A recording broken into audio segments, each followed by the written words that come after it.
You're listening to What's Contemporary Now, a show about culture and the people, places, and things that together make it up.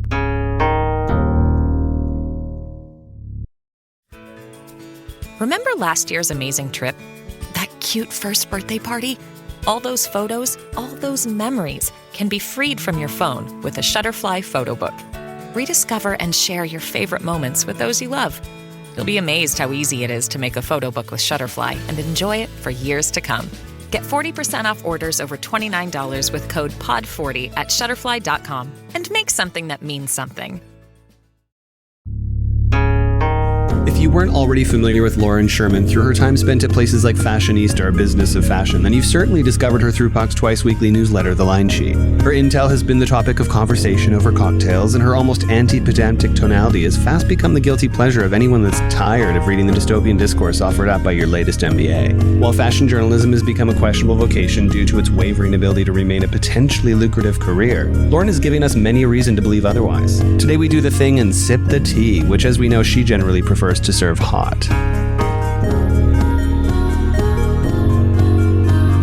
This is Lauren Sherman, and we're talking about what's contemporary now. Lauren Sherman, for anyone who doesn't know you already from BOF, Fashionista, Forbes, they certainly know you from The Line Sheet and Puck. So let's go back a little bit further and start at the beginning, including coding HTML and your early on influences. Oh my God. I forget that I tell people about that. I grew up in Pennsylvania and they had this program, I think they actually got rid of, called Governor's School. And so you would, I guess it was just like an enrichment program that you could apply to. Anyone in the state could apply, and you would do like six week sleepaway camp at a college campus. And they had different tracks. There was like political science, there was arts, there was not journalism. And I think I had applied for the poli-sci one for literally no reason other than it just seemed like the closest to journalism, and didn't get in, but I did get into the computer engineering or computer programming one. So I learned how to do like light coding at Penn State University in 11th grade. And then when I graduated from university, I had interned abroad in London and had worked for this company that still exists. It's called Quintessentially. It's a lifestyle concierge service. And they sort of fix things, get things done for wealthy people. And they had a magazine and also a online newsletter that they sent to all of their members. And I was the editorial assistant. And so I used to send the newsletter out in batches of 500. I think there were probably 3,000 people on the list or something like that. And it would take me an hour to send them out because it would just be 500 at a time.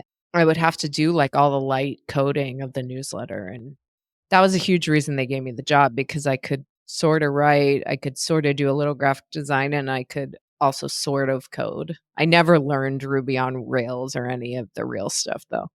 But at what point did that turn into a specific interest in fashion journalism, of all things? That predated the coding. I wanted to be a journalist from when I was very, very young. I always really liked writing. I wasn't super creative in the way of, I didn't want to make stuff up.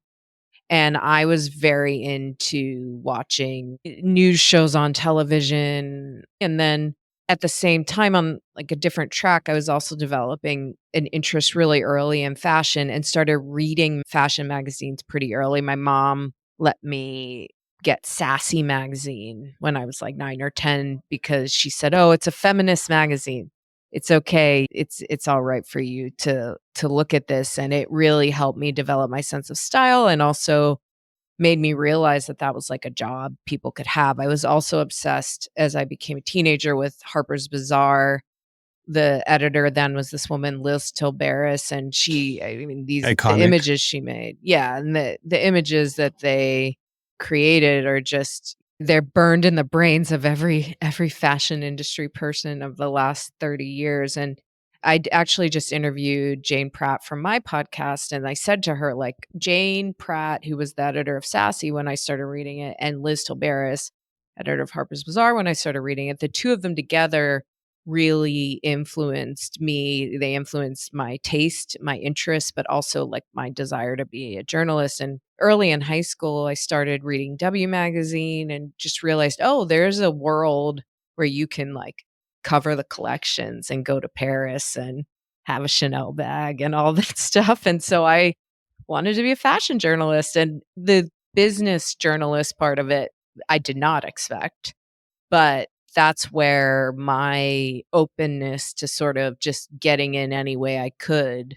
And ended up moving to New York.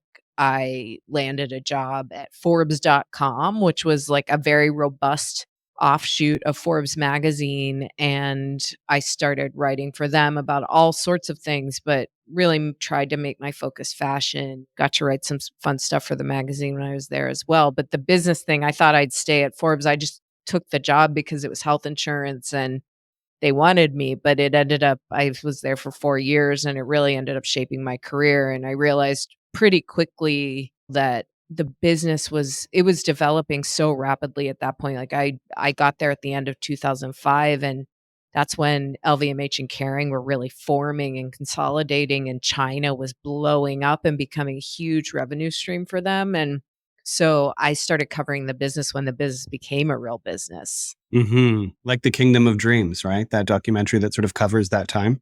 Totally, yes. It's been an impressive trajectory, and I was curious as to whether or not there were clear differences in the mandates you received at Fashionista versus what you had done at Forbes or even Business of Fashion, because those are very different tones of voice. Oh, yeah. I mean, I think when you work at a business magazine, there's not really a voice.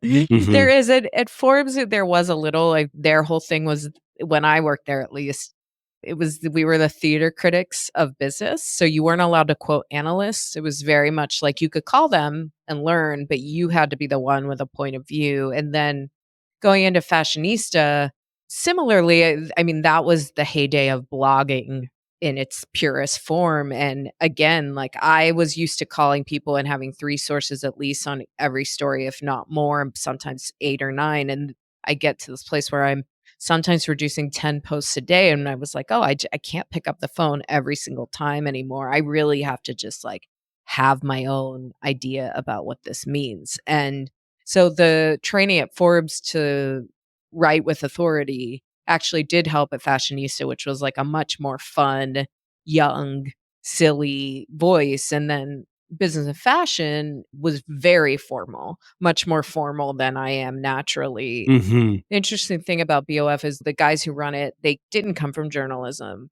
So in some ways, they're even more careful about sourcing and interviewing and making sure you do it right and everything's above board. So there's just so much rigor with it. So in between BOF and Fashionista, I freelanced for I think 2.5 years at both of those places actually, but also for like Marie Claire. And I did a couple things for Penny at the Gentlewoman and Inc. and New York Times. Also, I wrote a ton for the off-duty section of the Wall Street Journal. So you kind of just learn, if you have a good idea, it's your idea. The voice of the thing doesn't matter as much as the idea. And now I get to really write my own voice, but I'm glad that I can sort of shapeshift or what have you.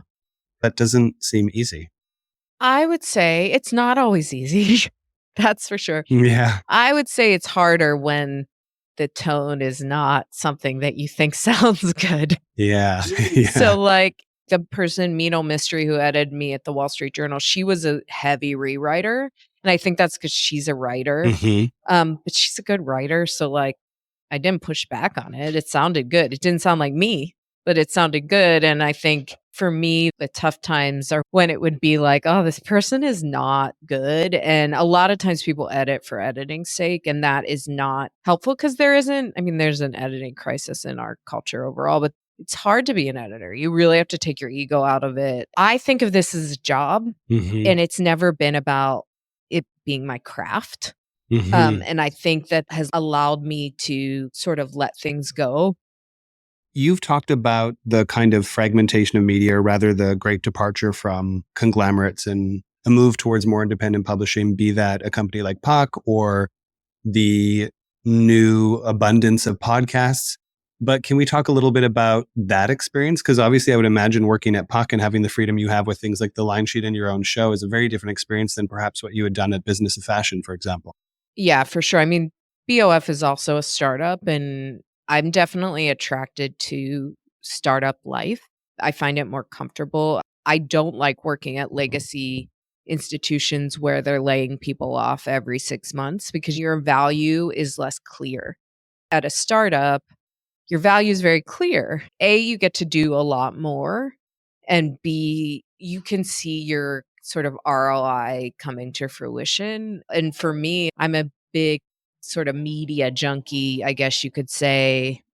I want to believe journalism can be profitable and sustainable. And I think most of the people who've worked in this industry for the last 40 years weren't thinking about that because for a long time it made a lot of money, and then, come 1994 it stopped making so much money, but it took a long time for the bottom to totally drop out. And I think with the internet, they didn't charge anything for content that should be charged for, and Puck is like the ultimate in that way. I have so much control over what I do, but that at the same time so much support.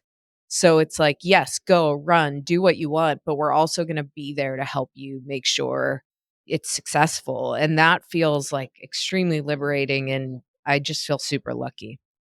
And the line sheet definitely caught on fire quite quickly. But how is it that you vet what it is you're going to include? And have you ended up getting hate mail somewhere along the line? Hate mail. I did get one email. It was more about the podcast. I think, like, hearing my voice is probably I think a lot of people love it, and I get a lot of fan mail. A lot of people think they're very good friends with me now, which is funny because I also have parasocial relationships with people whose podcasts I listen to. So I understand, but, I got one person who clearly created a fake email to complain about something I said on a podcast, and I was like, "Wow, you went all the way to create a fake email. Best of luck to you." I would say Puckwood had already been around for a year and a half, so that they had a lot of other columnists who were doing similar things to what I do, and so I had an idea in my head already, and also I took 3 months off between Puck and Business of Fashion because I was working on this book and I needed to finish it, and I had been reading Puck since the beginning and had reached out to them proactively being like, "I have a good job. I don't really need a new job." Like, I think I would have ended up going freelance anyway because I'd been at BOF for so long and was ready to do something different. But I said to them when I reached out to Puck, I was like, if you all want to ever do fashion, I'm interested. So I had been thinking about it for a long time. When I got there, it just happened really fast. I would say from the voice perspective, the first few issues, I was not as like ballsy as I became. And I think that credit to John Kelly, the editor in chief, and Ben Landy, his deputy, and Danny Carroll, his deputy, and the three of them who really still edit the majority of the site, and they definitely oversee all of it.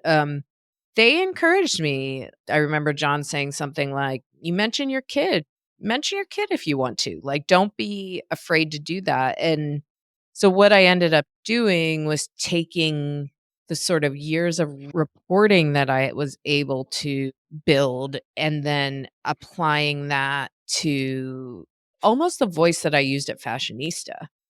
Uh, Mhm. I mean, I'm 15 years older, 10 years older than I was when I was doing that, but, like, just more natural and more straightforward. I'm a very blunt person. I'm very straightforward. I don't like to beat around the bush. Sometimes I just avoid people at events so I don't have to talk to them, but when I do, it's very straightforward, and so I've always just felt like the writers I admire are the ones who write in the most direct way. Not always the case, but most of the time, and so I can't, like, say something in a clever way and couch it to soften the blow.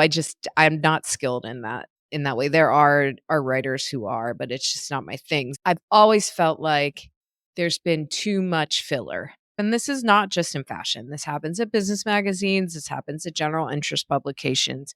And you feel like, well, I need to serve this person, I need to please this person, I need to please this person.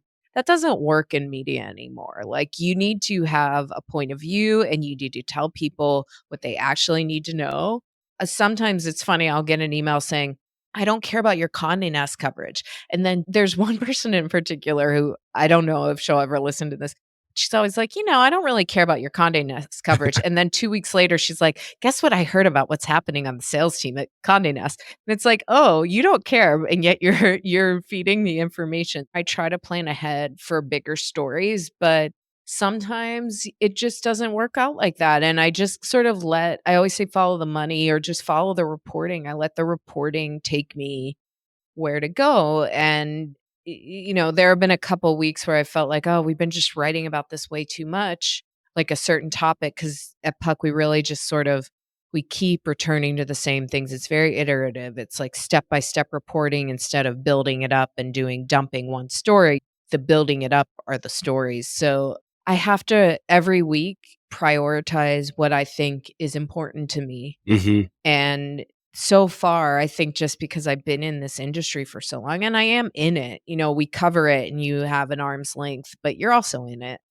And I've been in it for 20 years. And so I have a pretty good sense of what people want to know about it. Another example is like, and I haven't been writing about it as much because there hasn't been as much news, but the way I started covering Ozempic and GLP-1s, and that's not technically in the fashion industry. I guess it's wellness related, but it really does affect a lot of the people that I write about in terms of business, and fashion reflects culture. And if everybody loses weight, they're going to need new clothes. If, what does this mean about standards of beauty, and what is that reflected in advertising campaigns? So I just tapped into that. And all of that just comes with like years of experience and like having a good sense of things and sticking with it even when the data may be telling you that it doesn't make sense or what have you. You have to have these sort of seemingly tertiary conversations about things that are happening in the broader culture as it pertains to fashion for the same reasons you just rattled off as far as beauty and what was a legitimate shift in our perception of beauty standards versus, the speed with which people raced to the shelves to grab Ozempic despite whatever subjects they championed prior to that. It's definitely interesting, but do you ever sweat the kind of right or wrong moments of what it is you put out into the world in terms of accuracy? I am very accurate. I don't always have the answer of what is true, but I am accurate about what I write. If there's a rumor, I say there is a rumor. Mm-hmm. I'm not going to say this is definitely happening unless I know for sure it's definitely happening. And I think that is what is important to me.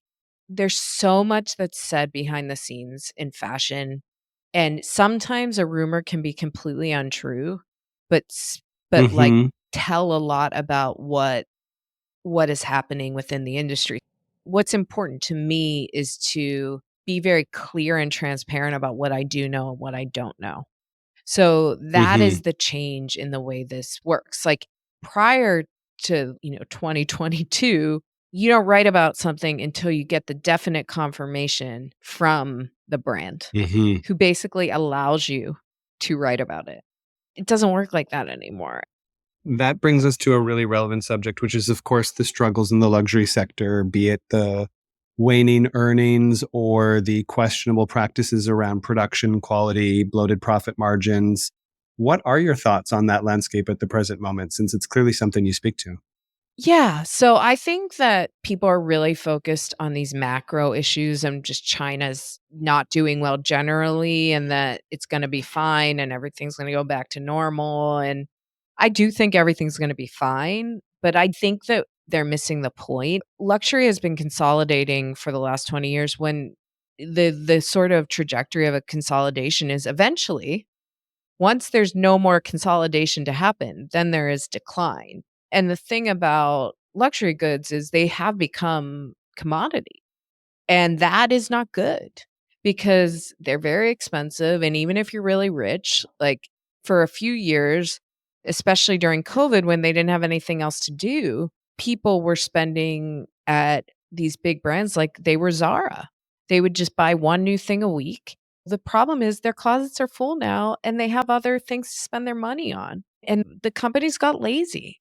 The product got boring and it's not as desirable. It's not as exciting. you have to give someone a reason. And also at the same time, the consumer got more educated. So they understood Mhm. quality, they understood what like good and bad product was. So they see a bag that looks like every single other bag and they think I have 20 of those in my closet. I don't need this. It's not satisfying my addiction. It's not giving me the dopamine hit I need. And the problem is these companies, a lot of them, they think that the economy is going to get better, the election will be over, it's going to be okay. And it's not, because people are just like, I don't need that stuff. Mhm. I'd rather go to a smaller brand that's doing really cool shit, or I'd rather buy a bunch of furniture. I'd rather buy a bunch of watches or a new car or a house Mhm. or take a trip or get Mhm. plastic surgery or get a tummy tuck or whatever, Yeah, or totally. spend $800 a month on Ozempic. And also, they really underestimated the Chinese consumer, who they just thought was dumb and was, first of all, there are dozens of cohorts of consumers in that country, and they really, in many cases, treated them like they would take anything that they offered, and that's just not the case. That consumer is way more sophisticated than the Western consumer at this point. They just move so rapidly, and so I think some of the brands are starting to understand this, and you're seeing a return to quote unquote traditional designers leading the houses, but that's not always the answer either. Just because something works at one house doesn't mean it's going to work in another house. And I think what makes fashion so interesting is the sort of creativity fuels the commerce. And so you're seeing a lot of smaller brands like Alaya, Chloe, Loewe, Bottega Veneta, which is not small, but, smaller for that company. And they are excelling right now, and people are interested in what they're doing because the designers running these businesses are making stuff that you can't buy anywhere else. Whereas a lot of the big, really mass luxury brands, like you couldn't tell one dress from another out of a lineup if you saw them at a store. And so I think it's all just catching up. And my hope for the industry is that the executives running things are realizing that and are just being a little more careful about who they put in these roles, and also training executives to know how to like get money out of creative people, because it is a commercial business. It's not art, and it's not like the art market, which has like absolutely no relation to reality. And especially for like a company like LVMH that owns 70 businesses, and most of them are not in fashion. So if fashion's not okay, fragrance will be. If fragrance not okay, wine and spirits will be. There's always Mhm. something else, Mhm. hotels. But generally, I think like businesses have lasted hundreds of years. We're entering a world where like mostly everything's virtual. It's a different world, and so it is sort of poised to be disrupted. And I don't think it's going to be disrupted by more product. I think it's going to be disrupted by our desire for less product. Well, that again begs the question of what is in the near future for a sector like luxury for those reasons. But if you could change anything in fashion or even culture at large, what would that be? I wish that if I could change anything in fashion, Or even culture? well, I wish everybody didn't think in such a binary way. Things are not black and white. And I believe in being authoritative and having an opinion and sticking with it. But I just see this all over the internet and politics, and it's just such a shallow way of thinking. Like nothing is so cut and dry down the middle. And the idea that it just feels like we're missing out and we're holding ourselves back as a society by approaching things that way. And I think that has to do with like, especially in the US, there's really a lack of critical thinking is not taught in schools. And so if you're not teaching people how to think critically when they're 5, how are they going to know when they're 30?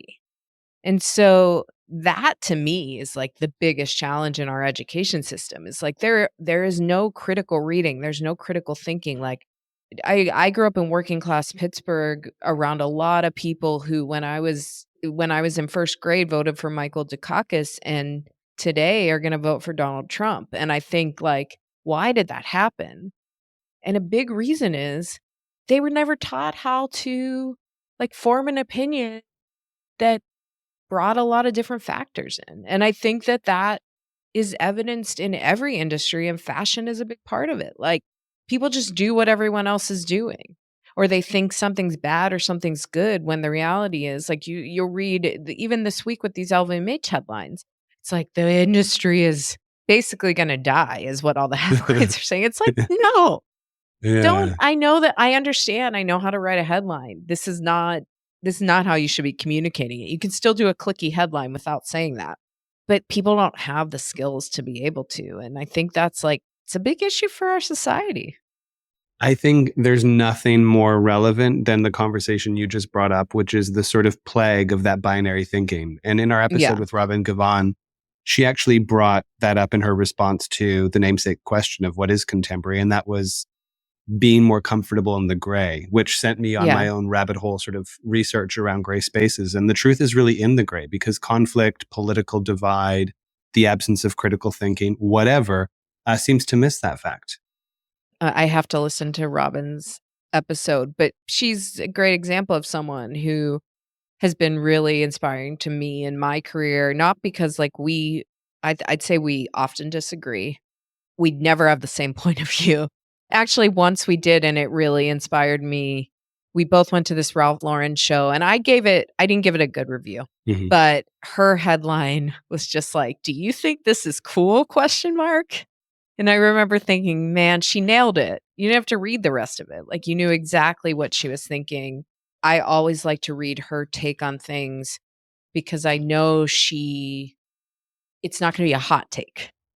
It's gonna be a Mhm. good take and a thought-provoking take, but it's not gonna be a hot take. She does form her opinions from her education and who she is as a person, and I do wish more people were like that, because it would be way more interesting and fun. Like, people are constantly saying to me, "Oh, Puck is just so fun and interesting." It's like, yes, it's true, and you know what else is Town and Country, and maybe 3 or 4 other things. But they're just no one's having fun, no one's in the mix and trying to learn, and we're just so robotic today, and I think that it's a real shame, and I hope that there are enough people trying to do things in a more meaningful way that the movement will be further in that direction. Like, you having this podcast and asking people this question is a feat in and of itself. But why do you think that is? What is it that you blame for robbing us of that spirited fun? Oh man, I mean, it's interesting because I am a millennial, but 82, so I always think of 80 as the slice off. I think other people would say 84 or 82 or whatever, or 81.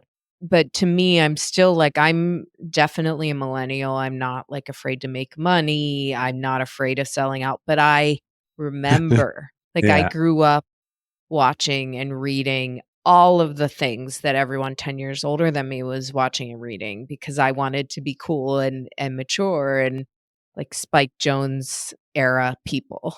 Like that type of thing, there was this sense of like selling out is bad. That doesn't exist anymore. And in some ways, like, I think that's good because people need to make money, and I'm not against making money, and that's the millennial in me. But I think on the other hand, everything's become so automated and so much about data, and I love data. I remember doing this story with Mickey Drexler, who's been someone, a mentor to me in the industry, also someone who has just taught me a lot about how the business of fashion works. And the first big story I did with him, and it was with Imran Ahmed, who's the founder of Business of Fashion as well. We did it together. And I remember interviewing him, and Imran really wanted to show that J. Crew's success was related to data. Like, the data was informing what they did. And in a way, it's true. Like, you take in information, you figure out what to do with it, and then you apply that information to your practice. And that is what J. Crew was doing, Mickey was doing. But for Mickey, the data is in him, but then he sees something and it's the instinct that makes it work. So, like, the data for him, I remember, I think the lead of the story was that he had seen all these girls at the office in short skirts. So he's like, we got to make a great short skirt, and they made one. It was like the hero product of 2 years for them or whatever. And it was like data for him was calling the store at night being like, how'd we do and what sold? Hmm. You can have an algorithm tell you that, and it might in some ways be more accurate, but you're never going to have the runaway hit that the thing that your gut tells you. So I think like with there being so much more information that is tangible, and this is the true in magazines and advertising, all of that stuff. Like, why would advertisers advertise in a magazine when they can go directly to the customer and see how many people actually click through and how many people actually buy? Of course, they're going to Hmm. use that one. But the thing is, advertising in Interview Magazine or Letiquette or The Gentlewoman or something, that's giving you something intangible that you will never get from the direct advertising on Instagram or what have you. And so we have so much information that it's in some ways like sucked us dry. It's also the same thing with imagery. Like I've talked about this a lot. Carolyn Bessette comes up in my Instagram feed every single day. When I was a teenager, I was very obsessed with her. I thought she was, I mean, I still think she is one of the most beautiful women ever and also had incredible personal style that I have been inspired by my whole life Hmm. since I was 12 or whatever. But the thing is, I literally every single day, I don't follow any of those accounts. I get 5 or 6 pictures of her. It's like there Hmm. aren't that many. There's probably 20 of her. I mean, maybe 50. All of those kids who weren't alive when she was alive are getting those pictures too. And it makes it feel like it's almost of this time. And so you wonder why no new imagery is being made. Like you used to have to go to Stella Bugby talked about this on a podcast, the editor of the Time Style section. You used to have to go to a library and look at old magazines to get inspiration. And maybe you'd pull one image out, and that would be your inspiration for your layout for your next issue or what have you. And Fabian Barron, I feel like, has said similar things. Now, all of that stuff's at our fingertips, and it means that like we don't have to work as hard to get to the creative point. At the same time, I don't believe that you can go back. So, what is next is up to us. Do you feel like we're living in a hyper postmodern sort of era where objective reality has become more subjective than ever before? For sure. I mean, everything is subjective. Yeah. And I remember thinking about this when I was young and realizing, oh, my point of view means nothing because everybody has a different point of view and is looking at it from it. The girl who I think is popular, there's another girl who's looking at me thinking I'm popular. There's no need to compare yourself to other people because everybody is coming from a different perspective. And so I don't believe in objectivity in any way.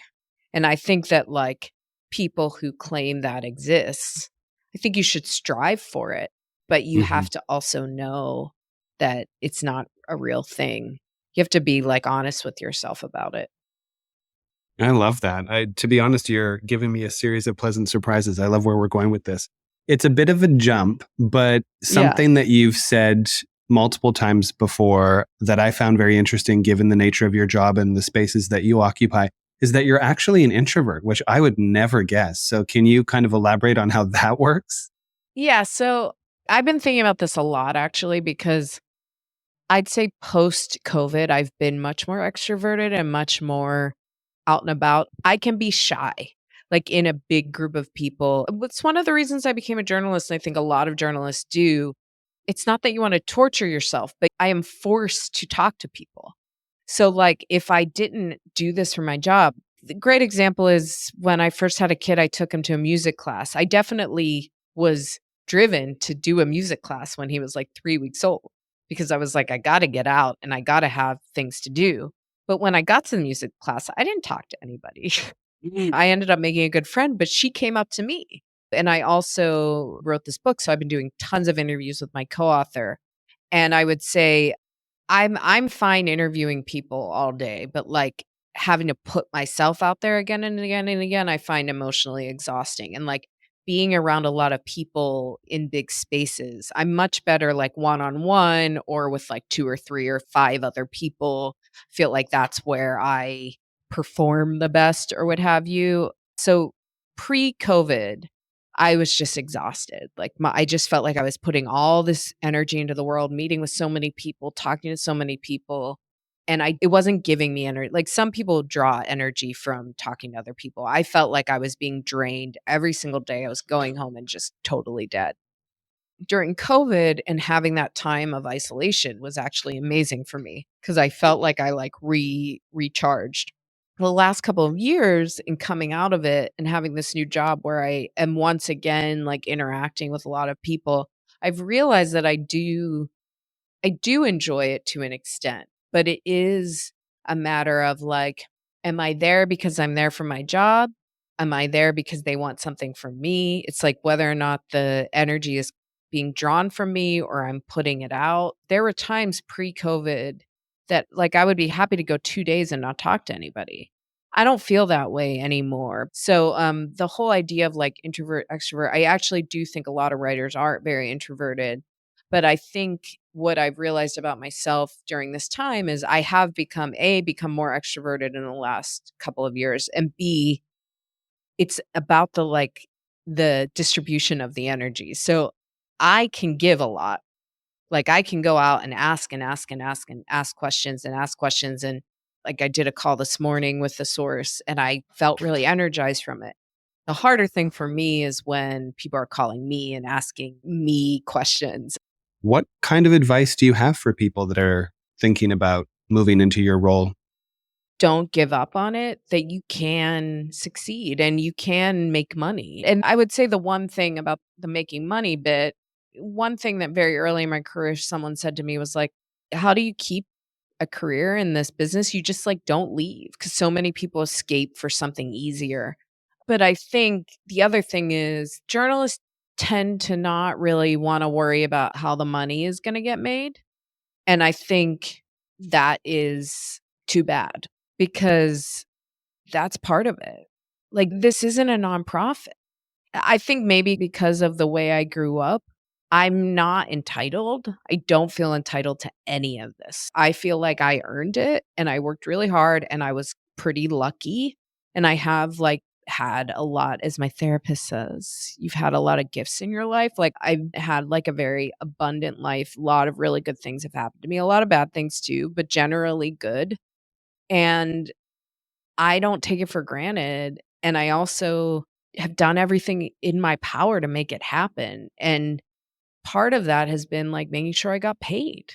And I think like a lot of journalists are like, they can't believe they got laid off. Many journalists see themselves as sort of employees and they're not really concerned with what's happening in the greater business. And I just think that that's unfortunate. And you can't really operate like that anymore in this world. You have to want to know what's going on and have a say in it because that's what is the key to survival. And last and final question, as promised, we have to ask, what is contemporary now? Does anyone have a hard time answering this?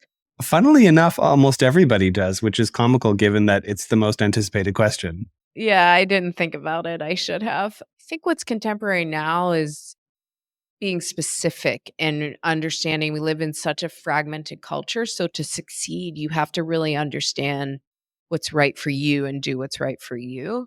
And the people who do that end up having a lot of success outside of that tiny little world.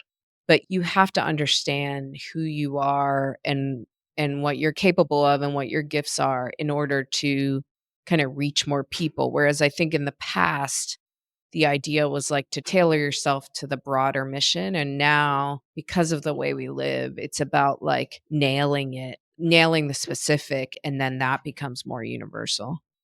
Now, I was already excited about our conversation, but this episode took a very different direction and it was a wonderful surprise. So thank you.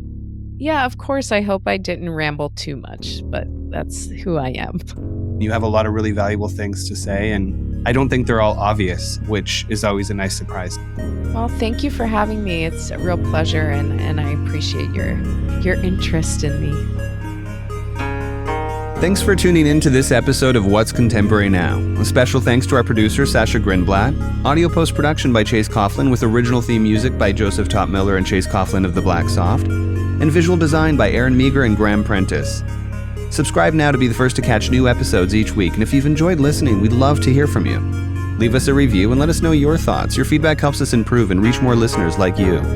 Follow us on Instagram and LinkedIn for additional content and join the conversation. Let us know what you think is contemporary now.